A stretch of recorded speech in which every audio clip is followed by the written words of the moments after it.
आप लोग अच्छे होंगे, बढ़िया से आप लोग पढ़ाई भी कर रहे होंगे और अपने एग्जाम की तैयारी कर रहे होंगे। एक इंपॉर्टेंट प्रश्न है प्यारे बच्चों जो आपकी स्क्रीन पर दिख रहा है, थंबनेल में भी यही क्वेश्चन है। तो आगे देखेंगे ये क्वेश्चन क्या है प्यारे बच्चों। भूमि के एक बिंदु P से एक 10 मीटर ऊंचे भवन के शिखर का उन्नयन कोण 30 अंश है। एक 10 मीटर ऊंचा क्या है प्यारे बच्चों, भवन है, जिसके शिखर का उन्नयन कोण कितना है प्यारे बच्चों, 30 अंश है। भवन के शिखर पर एक ध्वज को लहराया गया है। भवन के शिखर पर क्या लहराया गया प्यारे बच्चों, एक ध्वज लहराया गया है। और P से ध्वज के शिखर का उन्नयन कोण कितना है, 45 अंश है। ध्वज दंड की लंबाई और बिंदु P से भवन की दूरी ज्ञात कीजिए। यहां से क्या है प्यारे बच्चों, कह रहा है कि यहां पर कोई बिंदु क्या है प्यारे बच्चों, P है। कोई बिंदु क्या है, P है। और इस P से यानी 10 मीटर ऊंचा भवन है, यह हो गया। भवन के शिखर का उन्नयन कोण 30 अंश है, यानी इसको यहां से मिला देंगे प्यारे बच्चों। और इसके भवन का शिखर यह हो गया, इसका उन्नयन कोण कितना है प्यारे बच्चों, 30 अंश है। ये चित्र बना लीजिए, 30 अंश हो गया। फिर कह रहा है भवन के शिखर पर एक ध्वज लहराया गया, भवन के शिखर पर एक ध्वज लहराया गया है। और P से ध्वज के शिखर का उन्नयन कोण कितना है प्यारे बच्चों, इस शिखर यानी ध्वज के शिखर का उन्नयन कोण है 45 अंश। ये पूरा कितना हो गया, 45 अंश हो गया। अब यहां से ध्यान से देखेंगे प्यारे बच्चों, ये जो ध्वज है इसकी लंबाई मान लिया कितना हो गया प्यारे बच्चों, ध्वज की लंबाई h हो गई। और यहां से मान लीजिए P से और यहां तक की दूरी यानी घर की दूरी कितनी हो गई, भवन की दूरी हो गई आपकी x मान लेते हैं, ये x हो गया प्यारे बच्चों। अब यहां से ध्यान से देखेंगे तो जब ये पूरी दूरी क्या होगी प्यारे बच्चों, पूरी दूरी हो जाएगी, पूरी हो जाएगी यानी ध्वज दंड मिला करके और भवन मिला करके कितना हो जाएगा प्यारे बच्चों, h प्लस का कितना हो जाएगा, h प्लस का 10 हो जाएगा। ये हो गया प्यारे बच्चों मीटर। तो अब यहां से ध्यान से देख लेंगे प्यारे बच्चों, ध्वज दंड की लंबाई। अब यहां से क्या हो गया, मान लीजिए इसको पॉइंटेड कर दीजिए, ये A हो गया, ये B हो गया, ये C हो गया और ये P है, ठीक है। तो अब इसमें ध्यान से देखेंगे प्यारे बच्चों, AB क्या हो गया, यहां से लिख देंगे, माना AB बराबर 10 मीटर। ये क्या है प्यारे बच्चों, भवन है, क्या है, भवन है। AC क्या है प्यारे बच्चों, ACH है। ये क्या है, ध्वज दंड है, क्या है, ध्वज दंड है। PB ये क्या है, इस पॉइंट P से भवन की दूरी है। PB इक्वल टू क्या मान लिया गया है, x। ये क्या है, बिंदु P से भवन की दूरी, ये हो गया प्यारे बच्चों। तो अब इतना हो गया। अब यहां से सबसे पहले क्या करें प्यारे बच्चों, सबसे पहले ये छोटा वाला त्रिभुज लेंगे जिसका उन्नयन कोण कितना है, 30 अंश है। तो लिखेंगे त्रिभुज ABP में। अब यहां से लगाएंगे, अब समकोण त्रिभुज ABP में, समकोण त्रिभुज ABP में। तो अब यहां से ध्यान से देखेंगे, अब ये क्या है प्यारे बच्चों, ये 30 अंश हो गया। इस कोण के सामने भुजा ये लंब हो गया और ये आधार होगा। तो लंब बटा आधार किसका होता है प्यारे बच्चों, tan थीटा का होता है। लंब बटा आधार किसका होता है, tan थीटा का होता है। तो यहां से हो जाएगा tan थीटा इक्वल टू लंब कितना हो जाएगा प्यारे बच्चों, AB, आधार कितना हो जाएगा प्यारे बच्चों, PB। ये हो गया। अब यहां से ध्यान से देखेंगे, ऐसे लिख देते हैं, ये हो गया लंब और ये हो गया क्या,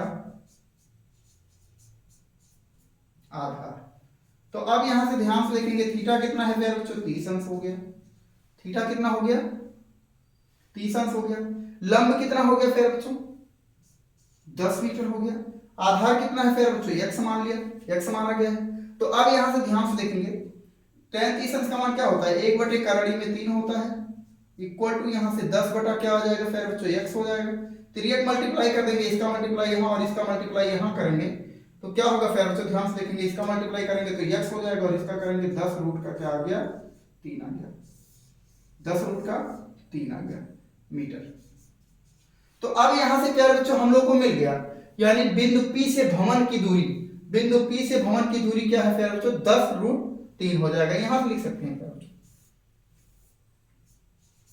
बिंदु P से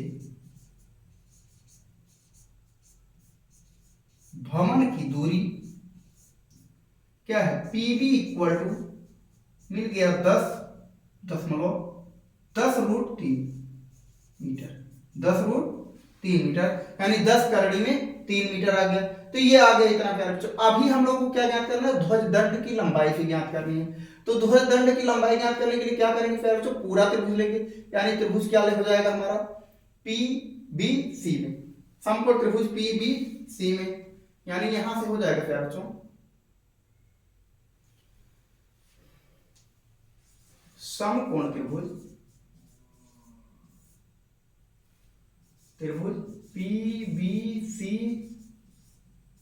में, समकोण त्रिभुज PBC में। तो समकोण त्रिभुज जब PBC लेंगे तो यहां पर ध्यान से देखेंगे प्यारे बच्चों, पूरा बड़ा वाला त्रिभुज हो गया। तो यहां से BC इक्वल टू क्या है, H प्लस 10 है, और यहां से आपका आधार वही हो जाएगा, तो लंब बटे आधार tan थीटा इक्वल टू, तो tan थीटा इक्वल टू क्या हो जाएगा प्यारे बच्चों, tan थीटा इक्वल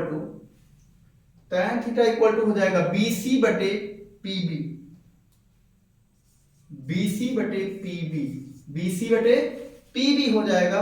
तो थीटा का मान क्या क्या है यहाँ पर प्यारे बच्चों, 45 अंश है, और ये कितना है, H प्लस का क्या है 10 है, और PB कितना आया प्यारे बच्चों 10√3, ये आया है, ठीक है 10√3, यही तो आया है ये PB, ठीक है। फिर आगे चलेंगे, ये हो गया अब यहाँ से, तो tan 45 अंश का मान क्या होगा प्यारे बच्चों, 1 हो जाएगा। तो इक्वल टू यहां से क्या हो गया, H प्लस 10 बटे यहां से 10√3, ये हो गया। अब यहां से ध्यान से देखेंगे, इसका 3 मल्टीप्लाई करेंगे तो H प्लस का 10 इक्वल टू क्या हो जाएगा 10√3 हो जाएगा।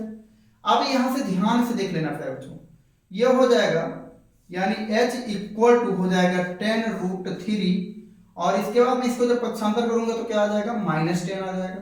तो H इक्वल टू क्या हो जाएगा प्यारे बच्चों, H इक्वल टू हो जाएगा, यहां से अगर घटाएंगे इसको तो यहां से 10 कॉमन ले लें तो ये क्या हो जाएगा √3 - 1 हो जाएगा, ये हो गया। अब यहां से H इक्वल टू क्या हो जाएगा प्यारे बच्चों, H इक्वल टू हो जाएगा, अगर यहां पर इसकी वैल्यू रख देंगे तो यहीं आप आंसर कर सकते हो, ये भी आंसर हो जाएगा, या इसको लिख सकते हो क्या, √3 का मान होता है 1.732 होता है, तो 1.732 में से क्या घटाओगे, 1 घटाओगे तो क्या मिलेगा प्यारे बच्चों, 0.732 मिलेगा, 0.732 मिलेगा, और जब यहां से इंटू 10 इंटू क्या हो जाएगा 0.732 हो जाएगा। तो यहां से अगर 10 का अगर इसे मल्टीप्लाई करेंगे तो 7.232 मीटर, 7.32 मीटर, ये क्या हो गया प्यारे बच्चों, ध्वज दंड की लंबाई। यहां से लिख देंगे ऐसे, ध्वज दंड की लंबाई H इक्वल टू कितना आ गया प्यारे बच्चों, 7.32 मीटर, 7.32 मीटर, ये आ गया प्यारे बच्चों, आंसर आ गया। तो इस तरीके की वीडियोस को देखने के लिए प्यारे बच्चों, पाने के लिए वीरेंद्र एकेडमी चैनल को आप लोग सब्सक्राइब करें और बेल आइकन जरूर दबाएं, ताकि जैसे ही कोई नया वीडियो अपलोड करें आपको उसका नोटिफिकेशन तुरंत मिले। आपको पूरी ट्रिग्नोमेट्री की वीडियो हमारे चैनल पर मौजूद है प्यारे बच्चों, वहां पर जाकर के देख सकते हैं।